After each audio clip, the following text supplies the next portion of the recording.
Christmas Owl, based on the true story of a little owl named Rockefeller, by Kalish and Gideon Sterer, illustrated by Ramona Kaulitzki. Once, in a little town, in a little front yard, lived a little owl high in the branches of a very big tree. For the curious little owl, not even a year old, the world was filled with wonder. Streams were for splashing, forests were for flying, and friends of all feather were merrily made. One day, when winter had arrived, the town around her began to transform.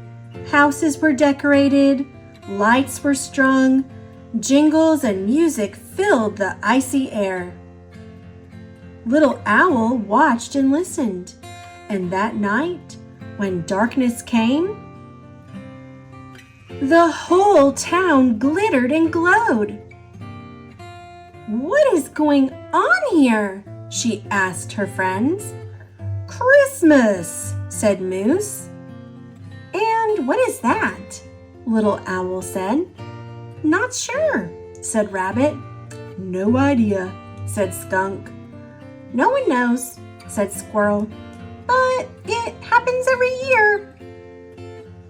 The next morning, confused as ever, Little Owl flew home, where she found some people standing around the big tree's trunk. "It's beautiful," said one of them. "It'll be a perfect Christmas tree," said another. "A Christmas tree?" Little Owl wondered. "My home is Christmas?" The workers began attaching wires and ropes to the tree.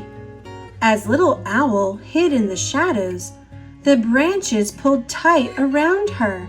She was trapped. Then she heard a roar. The tree shook. Spinning and swaying, it was lowered down onto a truck. Little Owl was dizzy. "Is this Christmas?" "Say goodbye to our tree," someone called as the big truck rumbled away. "Your tree?" wondered Little Owl.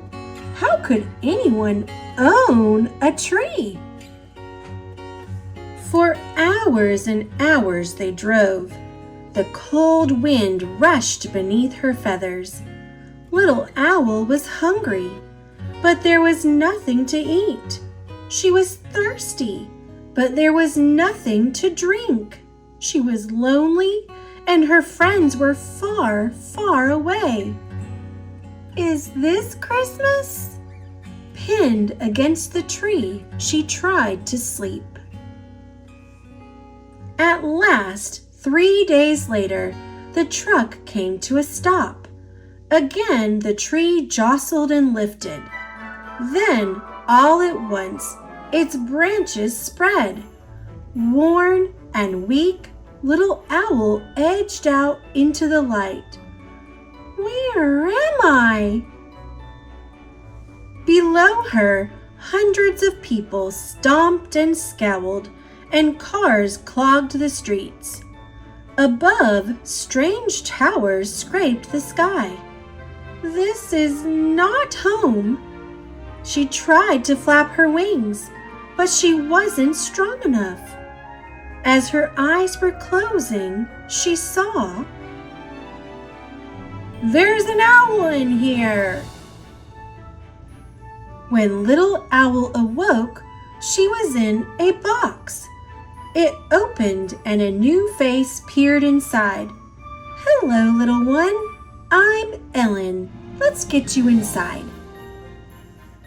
Whatever Christmas was, it seemed to have gotten inside the house. The place was warm and cozy. It seemed, oddly, to be made for birds.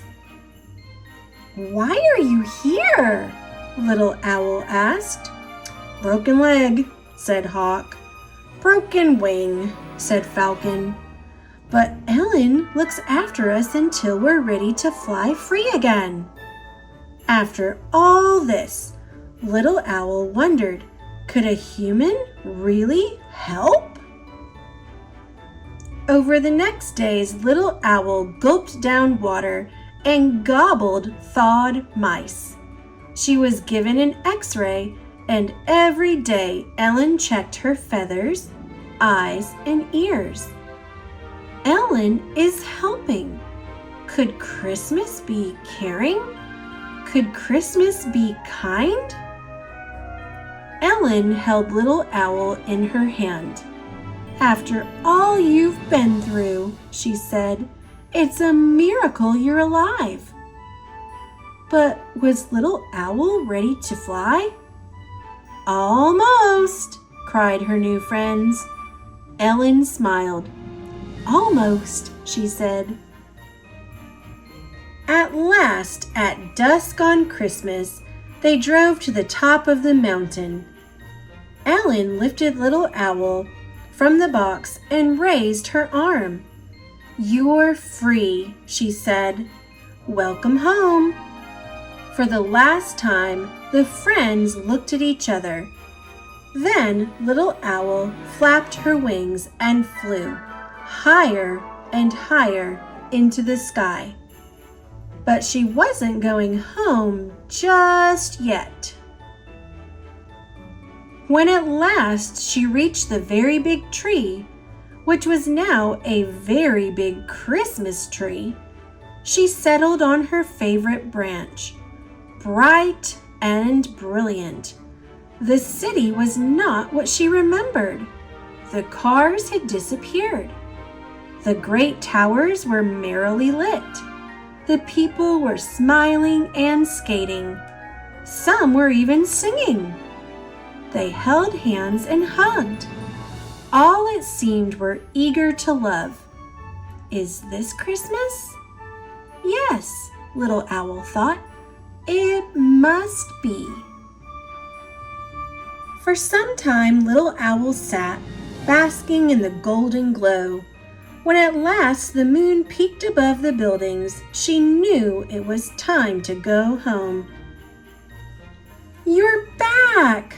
her friends cried, gathering round. "And just in time for Christmas," squealed Moose. "Whatever that is," added Rabbit. "Actually, I may have learned something about it," said Little Owl, as they all nuzzled close. "Could you tell us?" "Of course," said Little Owl, knowing full well that this was Christmas too.